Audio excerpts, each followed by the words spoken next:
இயேசு கிறிஸ்துவின் ஈடு இணையற்ற நாமத்தில் இந்த மாலை வேளையில் உங்கள் எல்லாருக்கும் நான் அன்பின் வாழ்த்துதலை கொண்டு வருகிறேன். கர்த்தர் மிகவும் நல்லவர். நம்முடைய தேவனை ஒன்றிணைந்து சர்வ வல்லவரை, நம் ஆராதனைக்குரியவரை சேர்ந்து ஆராதித்து மகிமைப்படுத்தவருடைய பிரசன்னத்தினாலே ஆண்டவர் நிரப்பினாரே, அந்த தேவனுக்கு நான் நன்றி சொல்கிறேன். இந்த மாலை வேளையிலும் கர்த்தர் தம்முடைய வார்த்தைகளை கொண்டும் நம்மோடு கூட பேசுவதற்கு நம்முடைய இருதயங்களை, நம்முடைய சிந்தைகளை திறந்து கொடுப்போம். கர்த்தர் நம்மோடு கூட பேசட்டும். வாசிக்கலாம் 84வது சங்கீதம் 7வது வசனம். சங்கீதம் 84:7. அவர்கள் பலத்தின் மேல் பலம் அடைந்து, அவர்கள் பலத்தின் மேல் பலம் அடைந்து சீயோனிலே தேவ சந்நிதியில் வந்து காணப்படுவார்கள். அல்லேலூயா. அவர்கள் பலத்தின் மேல் பலம் அடைந்து. வாழ்க்கை லகுவானதாக அவர்களுக்கு இல்லை. ஆனால் வாழ்க்கைய சூழ்நிலைகளை பார்க்கும்பொழுது ஒரு கர்த்தருடைய பிள்ளைக்கு அந்த பாதையானது மிக கடினமான ஒரு காரியமாக தோன்றுகிறது.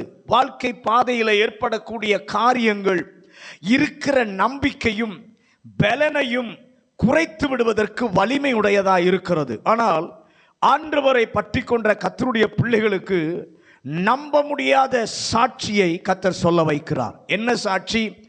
அத்தனையும் எங்களை கடுமையாக தாக்கினது, எங்களை வேதனைப்படுத்தது. ஆனால் எங்களுக்கு ஆண்டவர் கொடுத்த சாட்சி குறைந்து போகவில்லை, அதிகப்படுத்த கர்த்தர் உதவி செய்தார். கடந்த வாரத்தில் பார்த்தோம், ஒரு கர்த்தருடைய பிள்ளையினுடைய சூழ்நிலை இவ்வளவு வேதனையானதாக, கடுமையானதாக, தலை நிமிர்ந்து நிற்க முடியாமல் இருந்த சூழ்நிலையாக இருந்தாலும் கர்த்தருடைய பிள்ளைகள் பலத்தின் மேல் பலம் அடைந்தார்கள். ஏன் பலம் அடைந்தார்கள்? 4 காரணங்கள் இந்த சங்கீதத்தில் தாவீது சொல்கிறார். முதலாவது, உம்மில் பலன் கொள்ளுகிற மனுஷன் பலத்தின் மேல் பலன் அடைவான். அல்லேலூயா.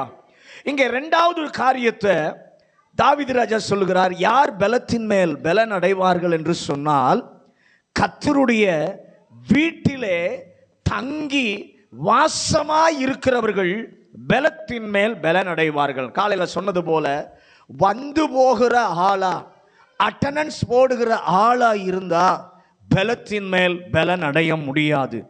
ஆலயத்திலே வந்து தங்கி இருக்கிறவர்களாய் இருப்பார்கள் என்று சொன்னால் அவர்கள்தான் பலத்தின் மேல் பலன் அடைவார்கள். அல்லேலூயா. சரி, இந்த ஆலயத்தில் தாவீதுக்கு இருந்ததான அவன் நம்பி இருந்த ஒரு காரியம், ஏன்னா 5வது சங்கீதம் 9வது வசனத்தில் காலையில் சொன்னேன், அவர்களுடைய தொண்டை திறக்கப்பட்ட பிரேத குழியை போல அவனை விழுங்கி கொள்ள துடித்து கொண்டிருந்தார்கள். ஆனாலும் அந்த சூழ்நிலையில தாவீது சோர்ந்து போகவில்லை. சோர்ந்து போவதற்கு பதிலாக பலனடைவதற்கு தாவீது நம்பி இருந்த ஒன்னே ஒன்று. 5ஆம் சங்கீதம் 7வது வசனத்தை மறுபடியும் வாசிங்க. சங்கீதம் 5:7.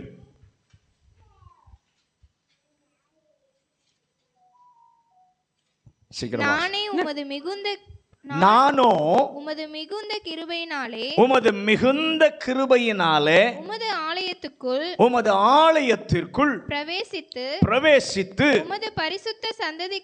உம்முடைய பரிசுத்த சந்நிதிக்கு நேராக பயபக்தியுடன் பணிந்து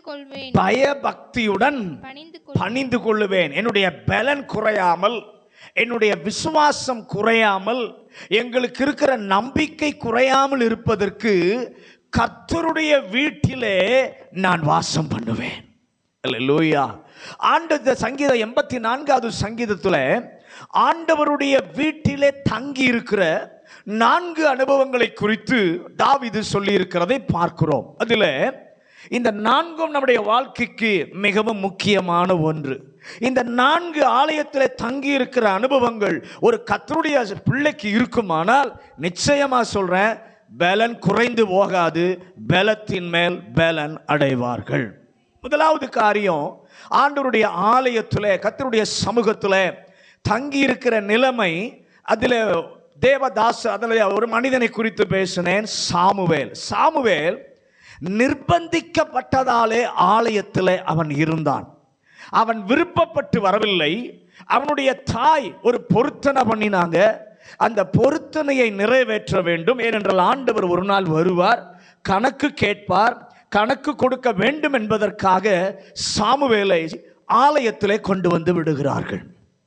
நிர்பந்திக்கப்பட்டு வந்தான். பல காரியங்களை குறித்து நான் உங்களோடு கூட காலை வேளையில் பேசினேன்.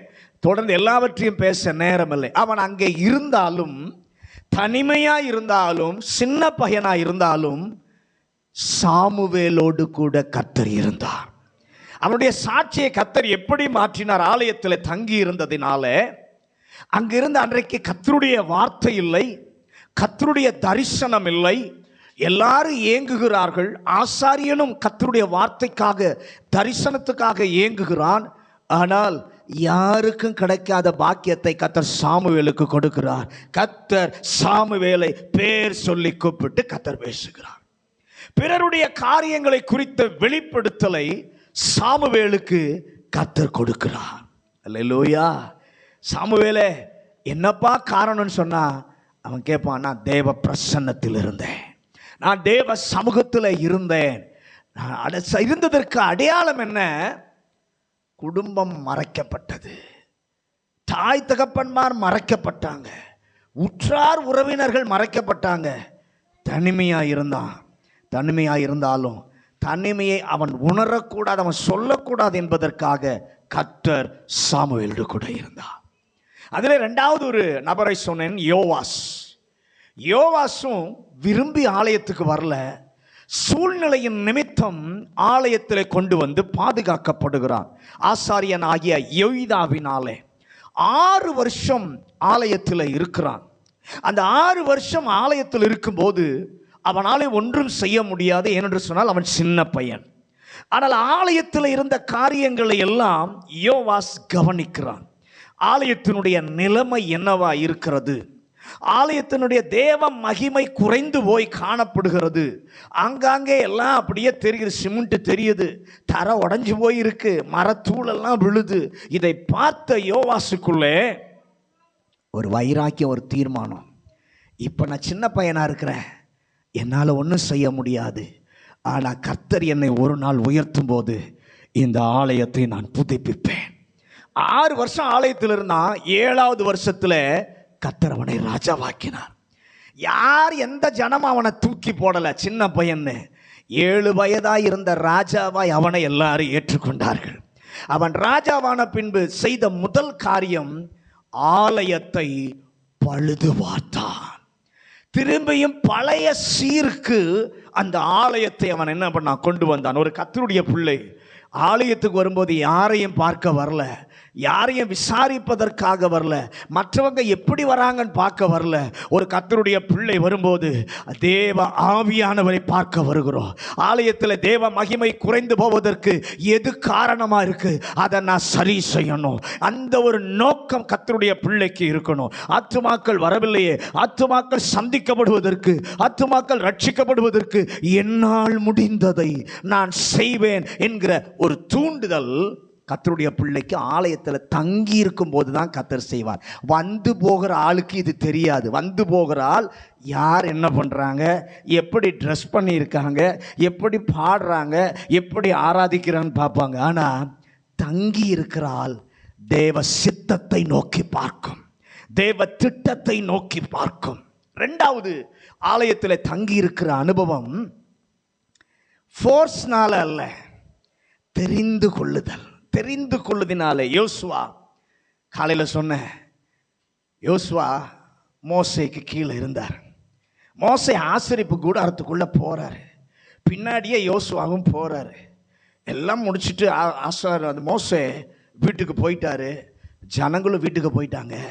ஆனால் யோசுவா ஆலய வாசலிலே காவல் காக்கிறான்.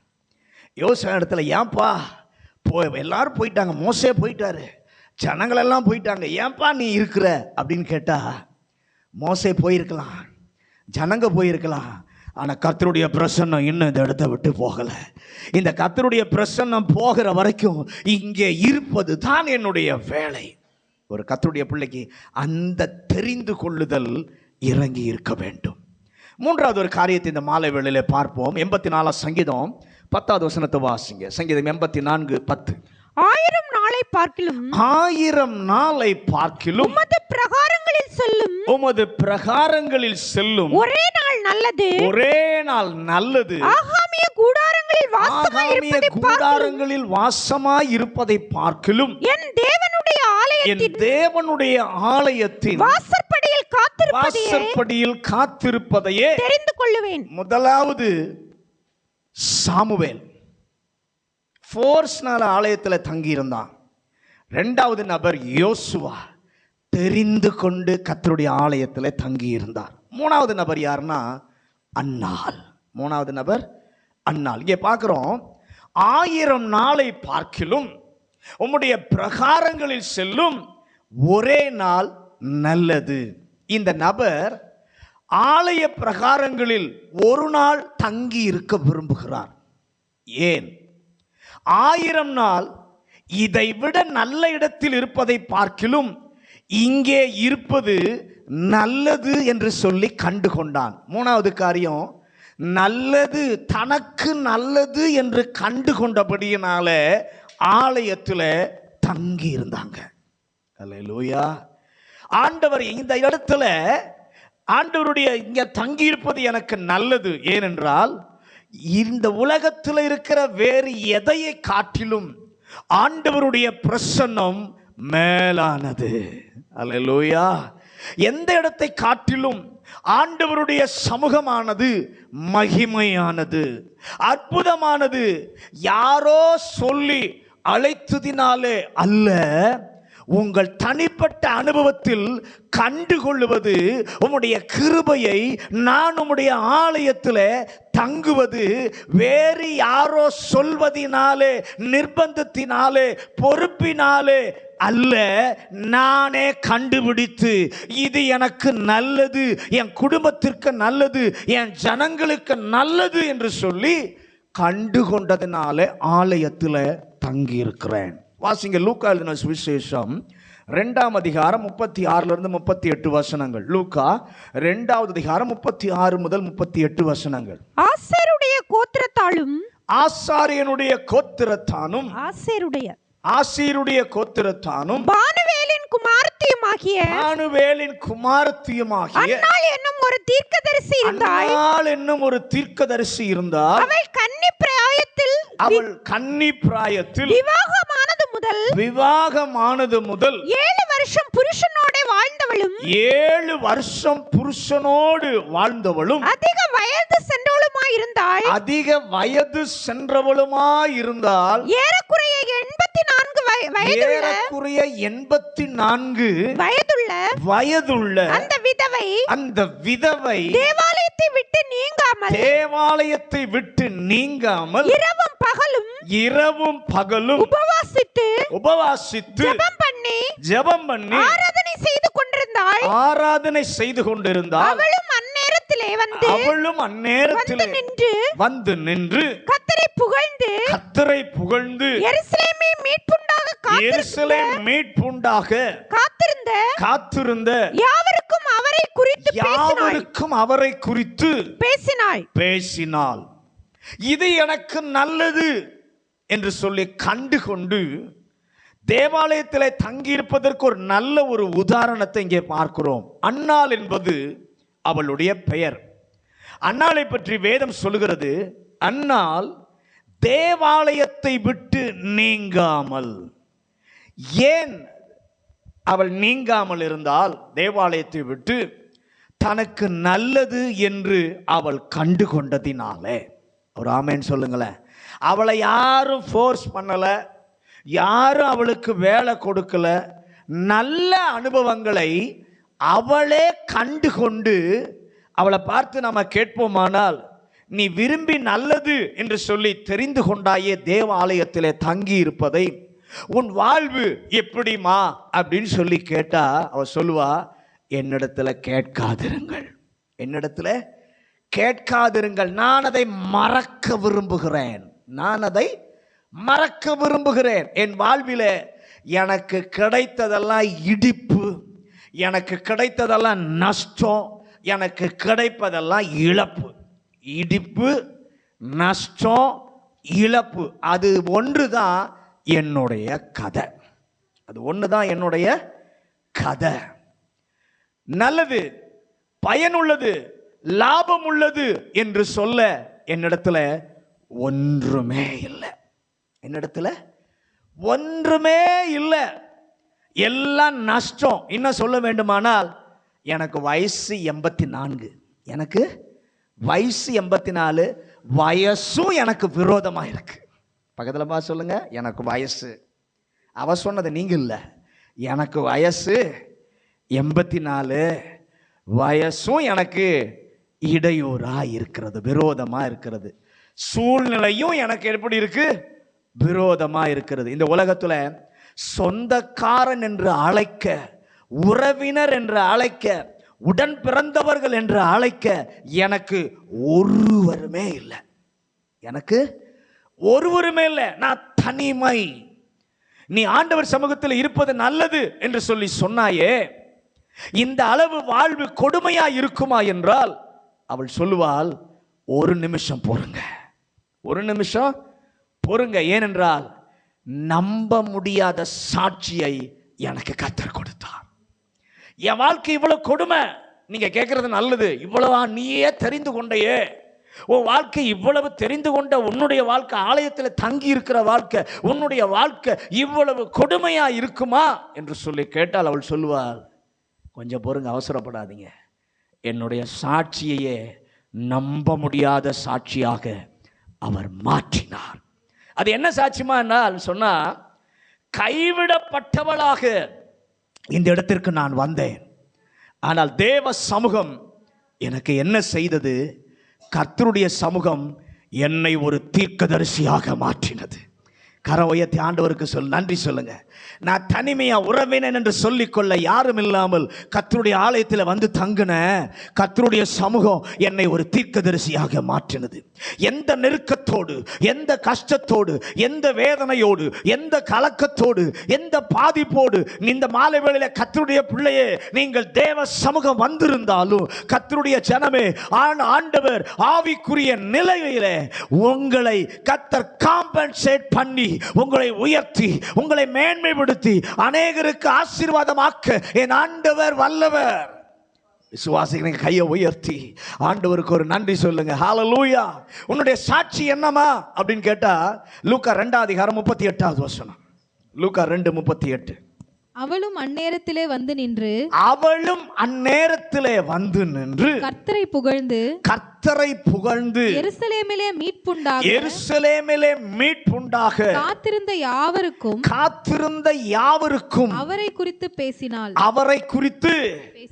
அன்னாலும் அந்நேரத்திலே வந்து நின்று இயேசு பாலகனை பெற்றோர் ஆலயத்துக்கு கொண்டு வந்திருக்கிறார்கள்.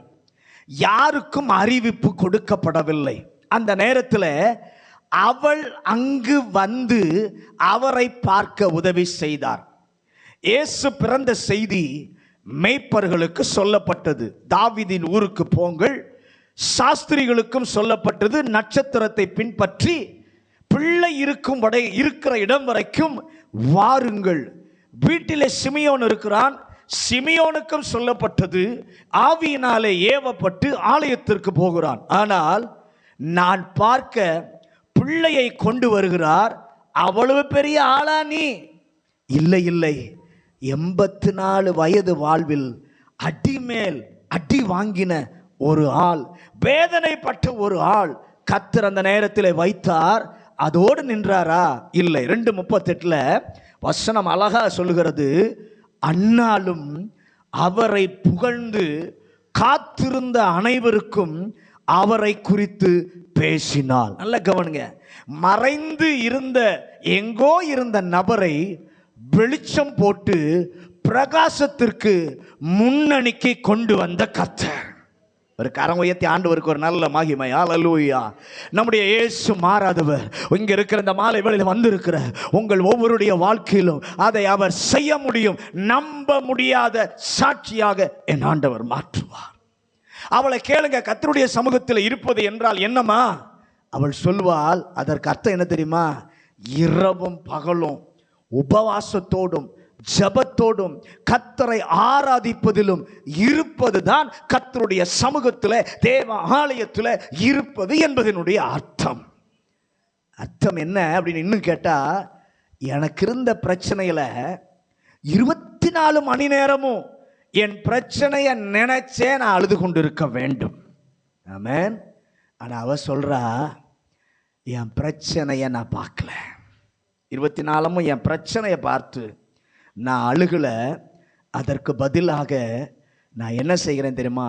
என் ஆண்டவரை நினைத்தேன், என் தேவன் பாராட்டின கிருபையை நினைத்தேன், என் தேவன் அவருடைய ஜனத்திற்கு கொடுத்த வாக்குத்தத்தம் நிறைவேற வேண்டுமே என்ற ஏக்கத்தினாலே நானே தேவனை, தேவ வாக்குத்தத்தத்தை, தேவ ராஜ்யத்தை பார்த்தேன். என் வலியை, என் வேதனையை, என் பிரச்சனையை நான் பார்க்கவில்லை. அதுதான் ஆலயத்தில் தங்கி இருப்பது, இஸ்ரவேலின் மீட்புக்காக ஜெபிப்பது. கர்த்தாவே நல்லது என்று கண்டு உம்முடைய சமூகத்தில் இருக்க எங்கள் பிரச்சனை, எங்கள் வேதனைகளை நினைத்து வேதனைப்படாமல் உம்முடைய ராஜ்யத்தின் தேவைக்காக ஜெபிக்க, உபவாசிக்க, உம்மை ஆராதிக்க கிருபை தருவீராக. அதுதான் கர்த்தருடைய ஆலயத்தில் தங்கி இருப்பது. 4வது அனுபவம் 84 சங்கீதம் 4வது வசனம். சங்கீதம் 84:4. உம்முடைய வீட்டில் வாசமாய் இருக்கிறவர்கள் பாக்கியவான்கள். அவர்கள் எப்பொழுதும் உம்மை துதித்துக் கொண்டிருப்பார்கள். 4வது அனுபவம் யாருன்னா மோசே. என்ன அனுபவம்? அவர் பக்கத்திலே இருக்க வேண்டும் என்ற துடிப்பு ஆலயத்தில் தங்கி இருக்க செய்யும். பக்கத்தில் பார்த்து சொல்லுங்க, அவர் பக்கத்தில் இருக்க ஒரு துடிப்பு இருந்தா ஆலயத்தில் தங்கியிருப்பார். ஆண்டவரே, இந்த 4வது அனுபவத்தை விசுவாச பிள்ளைகள் எல்லாருக்கும் தருவீராக. உங்க பக்கத்தில், உங்க அருகில இருக்கிற ஒரு துடிப்பு, ஒரு வாஞ்சை எல்லாருக்கும் உண்டாகட்டும். வசனம் சொல்லுகிறது, உம்முடைய வீட்டில் வாசமா இருக்கிறவர்கள் பாக்கியவான்கள். இவர்களை இந்த ஆலயத்தில் தங்க வைத்தது எது? 84 சங்கீதம் 2வது வசனத்தை வாசிங்க. என் ஆத்துமா கர்த்தருடைய ஆலய பிரகாரங்களின் மேல் வாஞ்சையும் தவனமுமாய் இருக்கிறது. என் இருதயமும் என் மாம்சமும் ஜீவனுள்ள தேவனை நோக்கி கம்பீர சத்தமிடுகிறது. இதயத்தில் ஒரு தாகம், ஆண்டவரே உம்முடைய ஆலய பிரகாரங்களிலே எனக்கு ஒரு வாஞ்சை இருக்கு, எனக்கு ஒரு தவணம் உண்டு. அது மட்டுமல்ல, எனக்குள்ள இருந்து ஒரு சத்தம் வந்து கொண்டே இருக்கு. என்ன சத்தம்? ஜீவனுள்ள தேவனே உம்முடைய சமூகத்தில் நான் இருக்க வேண்டும் என்கிற ஏக்கம், ஒரு தாகம், ஒரு வாஞ்சை. ஏன் உனக்கு மட்டும் என்று சொன்னால், அந்த நபர் சொல்வார், நான் யாரையோ நினைச்சு ஏங்கல, ராஜாவை, ஜீவனுள்ள தேவனை. எல்லாத்துக்கும் உயிர் இல்லை, ஆனா என் கடவுளுக்கு ஜீவன் உண்டு. பக்கத்தில் வாசனுங்க, எல்லாத்துக்கும் உயிர் இல்லை, ஆனா நான் சேவிக்கிறேன் ஆண்டவருக்கு உயிர் உண்டு. அவர் உயிர் உள்ளவராய் இருக்கிறபடியினாலே அவர் ஜீவனுள்ள தேவன். அது மட்டுமல்ல, என் ஆண்டவர் ஒன்றும் செய்ய முடியாத கோழை அல்ல, அவருக்கு ஒரு சேனை உண்டு. என் ஜீவனுள்ள தேவனை, என் ஜீவனுள்ள ராஜாவை எனக்காக யுத்தம் செய்ய வல்லமை உள்ள ஒரு கர்த்தர் இருக்கிறபடியா இருப்பதற்கு எனக்கு ஒரு துடிப்பு. ஆமென், அல்லேலூயா. ஏக்கம், எனக்குள்ளே ஒரு ஏக்கம், எனக்குள்ளே ஒரு கதறல் இருக்கிறது. அரண்மனையை விட்டு கர்த்தருடைய ஆலயத்தில் தங்கி இருப்பதை நான் தெரிந்து கொண்டேன். அல்லேலூயா. ஆண்டவரே, இந்த 4வது நிலைக்கு நாங்கள் வர இந்த மாலை வேளையில் ஒரு கிருபை தருவீராக.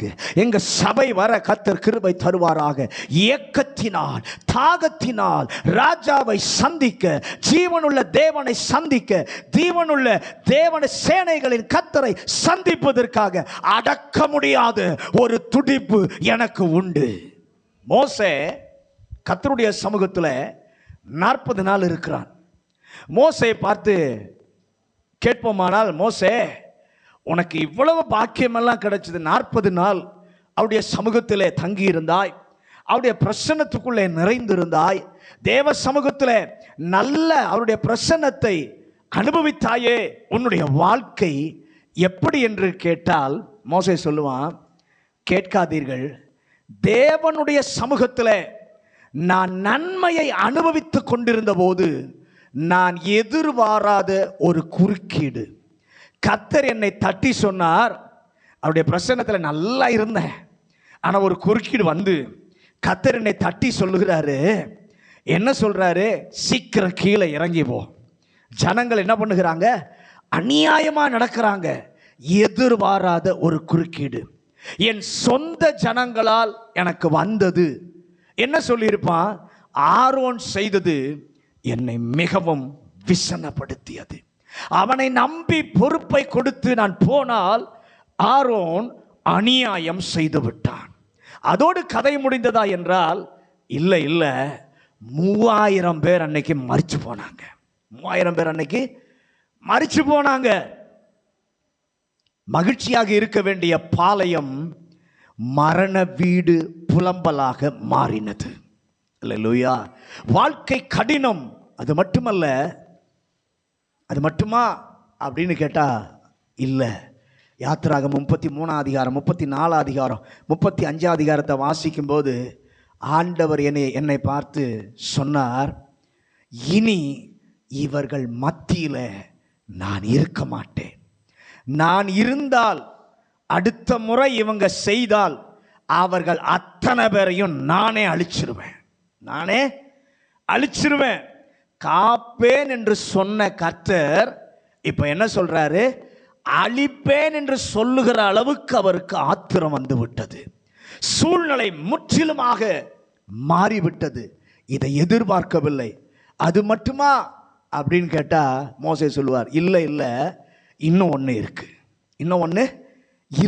பாளையத்திற்கு வெளியே முதல் முறையாக தேவ பிரசன்னத்தை நான் கொண்டு போக வேண்டிய நிர்பந்தம் எனக்கு வந்து விட்டது. அதுதான் எனக்கு அதிக கவலை என்று வேதனைப்பட்டு கொண்டிருந்தார். மோசே, உன் சாட்சி இப்படியே முடிஞ்சிருச்சாப்பா அப்படின்னு கேட்டா அவர் சொல்லுவாரு, இல்லை, எனக்கு ஒரு சாட்சி இருக்கு. என்ன சாட்சி? இன்னும் 40 நாட்கள் வந்து தங்குவதற்கு 2வது வாய்ப்பையும் என் ஆண்டவர் எனக்கு கொடுத்தார். அல்லேலூயா, அல்லேலூயா. நல்ல கவனிங்க. முதல் முறை இருந்ததும் 40 நாள் தான். 2வது முறையும் இருந்ததும் 40 நாள் தான். மோசே, முதல் முறை 40 நாள், 2வது முறை 40 நாள். உன்னுடைய சாட்சி என்னப்பா? என்ன வித்தியாசம் அப்படின்னா, முதல் முறை 40 நாள் இருந்து வந்தேன், பழைய மோசேயாகவே நான் இருந்தேன். முதல் முறை 40 நாள் இருந்து வந்தபோது பழைய மோசேவாகவே நான் இருந்தேன், இறங்கி வருகிறேன். ஆனால் 2வது முறை 40 நாள் இருந்து விட்டு நான் இறங்கி வருகிறேன். என் முகத்தை யாரும் பார்க்க முடியலை. ஆமென். என் முகத்தை யாரும் பார்க்க முடியல. ஏன்னா தேவ பிரசன்னம் என்னை நிரப்பி இருந்தது. அன்று 40 நாள், இன்னைக்கும் 40 நாள், 2வது முறை. ஆனா இதுவரை இல்லாத ஒரு பிரகாசம் என் முகத்தில் தெரிந்தது. எல்லாரும் சொல்லுகிறாரு, மோசே முகத்தை மூடும். ஹல்லேலூயா.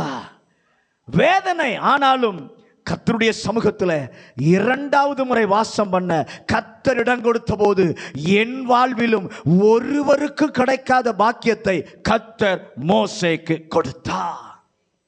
அல்லேலூயா. கர்த்தரின் முகத்தை போல மோசேயின் முகம் பிரகாசிக்க முதல் 40 நாளிலே ஆண்டவர் சொன்னார், ஆசரிப்பு கூடாரத்தை கட்ட வேண்டும்.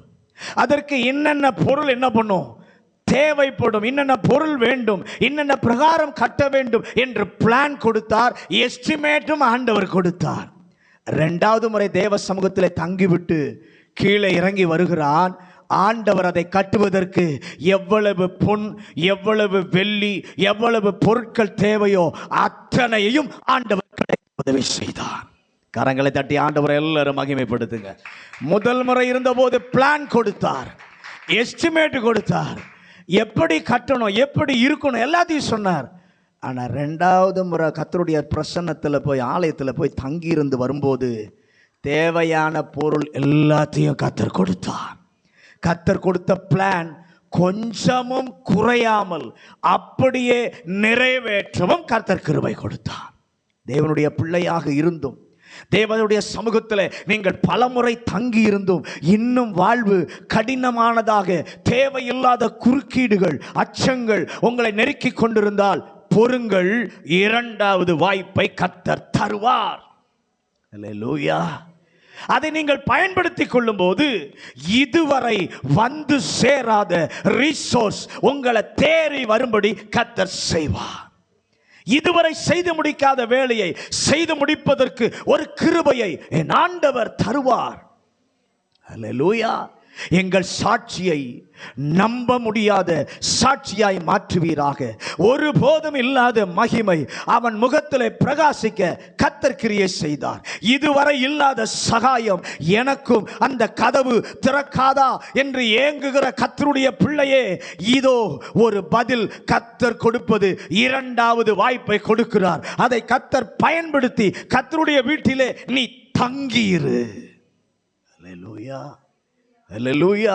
மோசேயே, உனக்கு எப்படிப்பா இந்த வாய்ப்பு கிடைத்தது? முதல் முறை 40 நாள் கர்த்தர் அவனை அழைத்தார். முதல் 40 முறை கர்த்தர் அவனை அழைத்தார். ஆனா சோக நிலையிலே தான் கதை முடிஞ்சது. ஆனா கர்த்தரிடம் மோசே கேட்கிறான், இந்த ஆண்டவர் மோசேட்ட சொல்ல, இந்த ஜனங்களை நடத்தி கொண்டு போ, நான் உன்னை வல்லமையாக உபயோகிப்பேன்.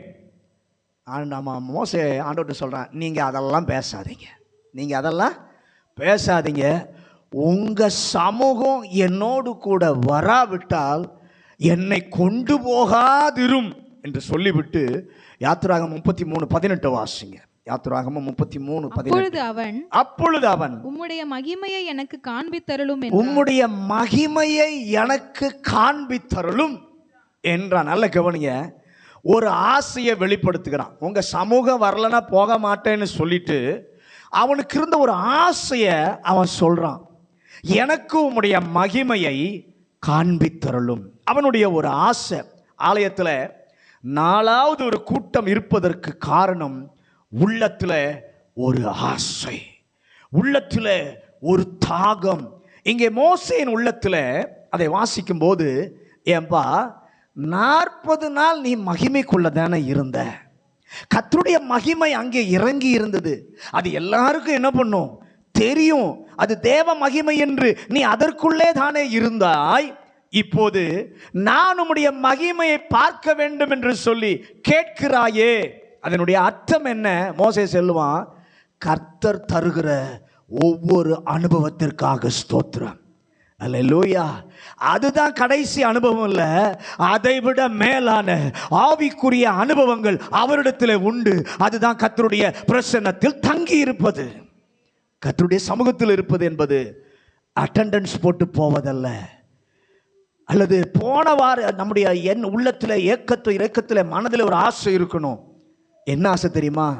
போன வாரத்தை விட இந்த வாரத்தில் புதிய மேலான அனுபவத்தை எனக்கு தாரும்.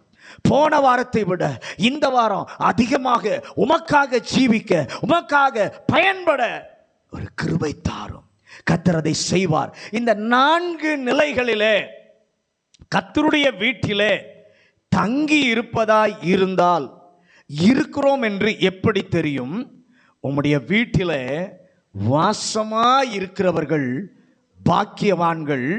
அவர்கள் என்ன செய்வாங்க? எப்பொழுதும் உம்மை துதித்து கொண்டிருப்பார்கள். நான் இருக்கிறேன் என்பதற்கு கர்த்தருடைய ஆலயத்தில், கர்த்தருடைய பிரசன்னத்தில், கர்த்தருடைய சமூகத்தில் நான் தங்கி இருக்கிறேன் என்பதற்கு அடையாளம் என்ன அப்படின்னா, கர்த்தரை எப்பொழுதும் துதிப்பது. துதிப்பது என்பது வழக்கம் அல்ல, சூழ்நிலை நம்மை துதிக்க விடாமல் தடுக்கும். பக்கத்தில் பார்த்து சொல்லுங்க, சூழ்நிலை துதிக்க விடாமல் தடுக்கும். ஆனால் நாம் மறந்து விடக்கூடாது, கர்த்தருடைய வீட்டிலே தங்கி இருக்கிற ஆளாக இருந்தால் இதை அனையும் நான் பைபாஸ் பண்ணிவிட்டு, என்னுடைய சூழ்நிலை என்னை நெருக்கிற காரியங்களை எல்லாம் நான் பைபாஸ் பண்ணிட்டு, வழக்கமாக இல்லை வழக்கத்திற்கு மாறாக இதையும் மீறி நம்முடைய உள்ளத்திலிருந்து ஒரு துதி எழும்பிக் கொண்டே இருக்க இந்த வாரத்தில் கர்த்தர் உதவி செய்வாராக. நம்முடைய உள்ளத்திலிருந்து துதி எழும்பிக் கொண்டே இருக்க, ஒருவேளை உதடுகள் அமைதியா இருக்கலாம், நாவு கட்டப்பட்டு இருக்கலாம், ஆனால் இதயத்தின் ஆழத்திலிருந்து ஆண்டவரே, துதிகளின் பாத்திரரே, நல்லவரே என்று கர்த்தரை துதிக்க எப்போதும் துதித்து கொண்டிருப்பது மனிதருக்கு முடியாது. ஆனால் அது தூதர்களுக்குத்தான் அதனுடைய வேலை. ஆனால் பரலோகத்திலே ஓயாமல் துதித்து கொண்டிருக்கிறார்கள். என்னையும் தேவ தூதரை போல வேலை செய்ய நீர் ட்ரெயின் பண்ணிவிட்டீர். எனக்கு தெரியாமலே நான் பழகி கொண்டு என்னை துதிக்க வைக்கிறீர். உமக்கு நன்றி.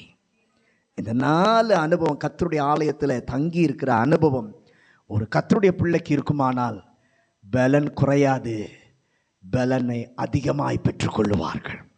சரி, இந்த 4 அனுபவத்தையும் நாம் பெற்றுக்கொள்ளணும்னா என்ன செய்யணும்? 2 காரியத்தை வேகமாக சொல்கிறேன். சங்கீதம் 24 3வது வசனமும் 4வது வசனமும். சங்கீதம் 24 3 4. யார் கர்த்தருடைய பர்வதத்தில் ஏறுவான்? யார் கர்த்தருடைய பர்வதத்தில் ஏறுவான்? யார் அவருடைய பரிசுத்த ஸ்தலத்தில் நிலைத்திருப்பான்? பரிசுத்த ஸ்தலத்தில் நிலைத்திருப்பான். கைகளில் சுத்தமுள்ளவனும் இருதயத்திலே மாசில்லாதவனுமாயிருந்து தன் ஆத்துமாவை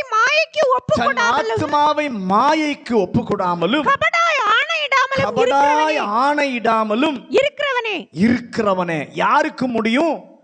கர்த்தருடைய ஆலயத்தில் யாருக்கு தங்கி இருக்க முடியும்? கைகளிலே சுத்தம் இருக்கணும், இருதயத்தில் மாசு இருக்கக்கூடாது. நம்முடைய கரங்களின் செயல்கள் மனிதருக்கு முன்பாக தூய்மையாய் இருப்பதாக. உள்ளத்தினுடைய எண்ணங்கள் ஆண்டவருக்கு முன்பாக எப்படி இருக்கணும்? தூய்மையாய் இருப்பதாக. அப்படிப்பட்டவர்களை கர்த்தருடைய சந்நிதியிலே ஆண்டவர் தங்க வைக்கிறார். அல்லேலூயா. ஆண்டவரே, அந்த கிருபையை எங்களுக்கு இந்த மாலை வேளையிலே தயவாய் தருவீராக.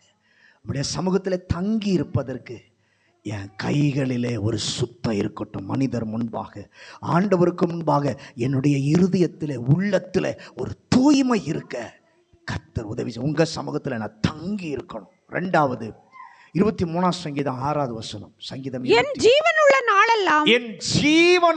நாளெல்லாம் நன்மையும் கிருபையும் என்னை தொடரும். நான் கர்த்தருடைய வீட்டிலே நீடித்த நாட்களாய் நிலைத்திருப்பேன்.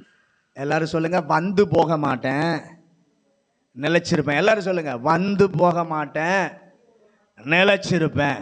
தாவீதே, இந்த வசனத்தில் நீ ஆண்டவருடைய ஆலயத்தில் கர்த்தருடைய வீட்டிலே தங்க காரணம் என்ன என்று சொல்லி கேட்போமானால் அவன் சொல்லுவான், நான் அதை தேடி போகலை, அது என்னை தேடி வருகிறது. பக்கத்தில் பார்த்து சொல்லுங்க, நான் அதை தேடி போகலை, அது என்னை தேடி வருகிறது. அற்புதங்கள், கிருபைகள், ஆசீர்வாதங்கள் என்னை தேடி வருகிறது. இப்படி கர்த்தர் செய்யும் போது எங்கள் உள்ளம் தூய்மையாக இருந்தால் மட்டும் போதாது, நன்றியினால் நிறைந்திருக்க உதவி செய்வீராக. 2 கண்டிஷன். முதலாவது, கைகளிலே சுத்தம், தேவனுக்கு முன்பாக இருதயத்தில் உள்ளத்தில் தூய்மை. 2வது, தூய்மை இருந்தால் மட்டும் போதாது, நன்றியினால் நிறைந்திருக்கிற ஒரு இதயம் இருக்க வேண்டும். இது 2யும் நமக்குள்ளே இருக்குமானால் இந்த ஆலயத்தில் தங்கி இருக்கிற 4 அனுபவத்தை கர்த்தர் இந்த வாரத்தில் நமக்கு தர ரெடியாக இருக்க. ஏன் இன்னைக்கே கர்த்தர் தர ரெடியாக இருக்கிறார். அவருக்கு நம்முடைய வாழ்க்கையை ஒப்பு கொடுப்போம். எல்லாரும் முழங்காற்படிடுவோம். எல்லாரும் முழங்காற்படிட்டு, நம்மை ஆண்டவர் ரொம்ப நேசித்திருக்கிறார். நாம் நம்முடைய பலன் குறையக்கூடாது, பலத்தின் மேல் நாம் பலம் அடைய வேண்டும் என்று விரும்பி இந்த மாதத்தில் கர்த்தர் நம்மோடு கூட பேசி கொண்டிருக்கிறார். முதலாவது, உம்மிலே கர்த்தருக்குள் பலன் கொள்ளுகிற மனுஷன் பலன் குறைய மாட்டான், அவனுடைய பலன் அதிகரிக்கும். 2வது, கர்த்தருடைய ஆலயத்தில் தங்கி இருக்கிறவங்களுடைய பலன் குறையாது, அவர்கள் பலத்தின் மேல் பலன் அடைவார்கள். இந்த ஆலயத்தில் தங்கியிருக்கிற 4 அனுபவங்களை தாவீது சொல்லுகிறார். முதலாவது, ஃபோர்ஸ் பண்ணப்பட்டான். சாமுவேல் ஃபோர்ஸ் பண்ணப்பட்டு ஆலயத்தில் இருந்தான், நிர்பந்தத்தினால இருந்தான். ஆனாலும் கர்த்தர் சாமுவேலோடு இருந்தார். அவனுடைய சாட்சியை கர்த்தர் மாற்றினார். யோவாஸ் கர்த்தருடைய ஆலயத்தில் வைக்கப்பட்டிருந்தான். அவனும் ஃபோர்ஸ் தான், சூழ்நிலை நிமித்தம் காக்கப்படுவதற்காக இருந்தான். ஆனால் கர்த்தர் அவனுடைய சாட்சியும் கர்த்தர் மாற்றினார். 2வது, யோசுவா அவரே விரும்பி தெரிந்து கொள்ளுகிறார். எல்லாரும் போனாலும் பரவாயில்ல, யார் வந்தாலும் வராட்டும் பரவாயில்ல, நான் கர்த்தருடைய ஆலயத்தின் வாசலிலே டோர் கீப்பரா நான் இருப்பதை நானே தெரிந்து கொள்கிறேன். ஏனென்றால் இந்த மகிமை, கர்த்தருடைய மேகம், கர்த்தருடைய மகிமை, கர்த்தருடைய பிரசன்னம் இங்கிருந்து போகலை, அதனால் நானும் போக மாட்டேன். கர்த்தருடைய மேகம், கர்த்தருடைய பிரசன்னம் இருக்கிற வரைக்கும் இங்கே இருப்பது தான் என்னுடைய வேலை என்று சொல்லி யோசுவா தெரிந்து கொண்டான். 3வது, அன்னாள் நான் இங்கே இருப்பது எனக்கு நல்லது என்று சொல்லி அவள் தெரிந்து கொண்டதினாலே ஆலயத்தில் தங்கியிருக்க. அவருடைய வாழ்க்கை மிக கடினமான சூழ்நிலை. ஆனால் ஆலயத்தில் தங்கி இருந்ததினால உதவி இல்லாமல் யாருடைய தயவு அனாதையாய் வந்தவளை கர்த்தர் ஆலயத்துக்குள்ளே வந்தபோது தீர்க்கதரிசியாக மாற்றினார். அது மாத்திரமல்ல, கர்த்தரை மேசியாவை பார்க்கிற ஒரு கிருபையை கர்த்தர் கொடுத்தார். அது மாத்திரமல்ல, அங்கே வந்தவர்களுக்கு அவள் அவரை குறித்து பேசினாள். அல்லேலூயா. 4வது, அவர் பக்கத்தில் இருக்க ஒரு துடிப்பு மோசேக்கு இருந்தது. மோசே 2 முறை 40 நாள் உபவாசம் இருந்தார். ஆனால் 2வது முறையில் ஒரு பெரிய வித்தியாசம், மோசையுடைய முகத்தை யாராலும் பார்க்க முடியல. முதல் முறை வந்தபோது மோசையாகத்தான், பழைய மனுஷனாகத்தான் வந்தார். ஆனால் 2வது முறை கர்த்தர் வாய்ப்பு கொடுத்த போது அவருடைய முகம் பிரகாசி. எல்லாரும் சொல்ல, மோசே முகத்தை மூடு, உன் முகத்தை பார்க்க முடியல. முதல் முறை ஆசரிப்பு கூடாரத்தை குறித்த பிளான், திட்டம், எது எப்படி செய்யணும், எதால செய்யணும் எல்லாம் கர்த்தர் கொடுத்தார். ஆனால் 2வது முறை அவன் தேவ சமூகத்தில் தங்கியிருந்து வந்தபோது தேவையான அத்தனை பொருட்களையும் கர்த்தர் கிடைக்க உதவி செய்தார். கர்த்தர் கொடுத்த பிளான்ல ஒன்றும் குறையாமல் அப்படியே செய்து முடிக்க உதவி செய்தார். அதோட மோசையினுடைய தாங்க அடங்கல துடிப்பு. ஆண்டவரே மகிமையை நான் பார்க்கணும். மோசையிட்ட எல்லாரும் கேட்டா, மோசே 2 முறை 40 நாள் தான் இருந்து அனுபவிச்சியே, இன்னும் என்னப்பா வேணும்? ஆண்டவருடைய வாழ்வில் பிரசன்னத்தில் தங்கி இருப்பது இன்னும் மேலான அனுபவத்தை எனக்கு தரும், இன்னும் மேலாத காரியத்தை எனக்கு செய்யும். அதனால அவருடைய பிரசன்னத்தில் நான் தங்கி இருக்க எனக்கு ஒரு துடிப்பு, அவர் பக்கத்தில் நான் இருக்கணும். இன்னைக்கு கர்த்தருடைய பிள்ளைக்கு அந்த ஏக்கம் வரணும். உங்க பக்கத்தில் நான் இருக்கணும் ஆண்டவரே, உங்க அருகில நான் இருக்கணும் ஆண்டவரே.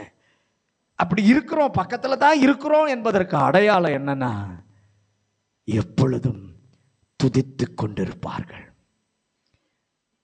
வழக்கமா அல்ல, சூழ்நிலை நம்மை துதிக்க விடாது, நாம மறந்து விடுவோம் சூழ்நிலையில. ஆனால் கர்த்தருடைய வீட்டில் தங்கி இருக்கிற ஆளா இருந்தால் இதை அனைத்தையும் உதறி தள்ளிவிட்டு பைபாஸ் பண்ணி, வழக்கமாக இல்லை வழக்கத்திற்கு மாறாக இதையும் மீறி நம்முடைய உள்ளத்திலிருந்து ஒரு துதி எழும்பிக் கொண்டே இருக்க உதவி செய்வார். உதடுகள் அமைதியா இருக்கலாம், நாவு துதிக்க முடியாமல் கட்டப்பட்டு இருக்கலாம், ஆனால் இதயத்தின் ஆழத்தில் இருந்து ஆண்டவரே, துதிகளின் பாத்திரரே, நல்லவரே என்று கர்த்தரை துதிக்க எப்போதும் துதித்து கொண்டிருப்பது மனிதருக்கு இயலாத காரியம். தூதர்களுக்கு கொடுக்கப்பட்ட வேலை, பரலோகத்தில் ஓயாமல் துதித்து கொண்டிருக்க. ஆனால் உங்களை என்னையும் தேவ தூதரை போல வேலை செய்ய கர்த்தர் நம்மை ட்ரெயின் பண்ணி இருக்கிறார். எனக்கு தெரியாமலே நான் பழகிக்கொண்டு என்னை துதிக்க வைக்கிறீர். உமக்கு நன்றி ஆண்டவரே. இந்த 4 அனுபவங்களையும் கர்த்தர் தரணும். 2 காரியத்தை, 2 கண்டிஷனை, நிபந்தனையை ஆண்டவர் நம்மிடத்தில் எதிர்பார்க்கிறார். என் பிரசன்னத்தில் நீ தங்கி இருக்கணுமா?